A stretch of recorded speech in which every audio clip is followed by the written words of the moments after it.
തൃശ്ശൂർക്കാരിയാന്ന് പറഞ്ഞിട്ട് തൃശ്ശൂർ പൂരം നമ്മൾ കണ്ടില്ലെങ്കിൽ ആര് കാണല്ലേ? ഓ, ഞാൻ നല്ല കാര്യത്തിന് തിരക്കൊന്നുമില്ല, പഴം എൻ്റെ തിരക്കൊന്നും ഇല്ലാത്ത നമുക്ക് അടുത്ത് നിന്നിട്ട് കുടമാറ്റമൊക്കെ കാണാം, അടിപൊളിയായിട്ട് പൂരം കണ്ട് അവിടെ നിന്ന് വീഡിയോ ഒക്കെ എടുക്കാമെന്ന് പറഞ്ഞു വലിയ കാര്യത്തിന് പോയതാ മക്കളെ. ഇതേ കണ്ടോ, 8ൻ്റെ മണി കിട്ടി. റൗണ്ടിൻ്റെ സൈഡിലേക്ക് അടുപ്പിച്ചില്ല, അപ്പോഴത്തേക്കും എല്ലാം ബ്ലോക്ക് ചെയ്തു. നോക്കി എന്തോരം തിരക്കാന്ന്.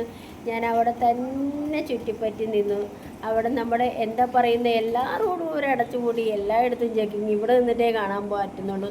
പൂരം ഞാൻ ഇവിടെ നിന്ന് നോക്കിയിട്ടൊന്നും കാണാൻ പറ്റുന്നില്ല. എന്നിട്ട് സൂം ചെയ്തെടുക്കുന്നതാണ്.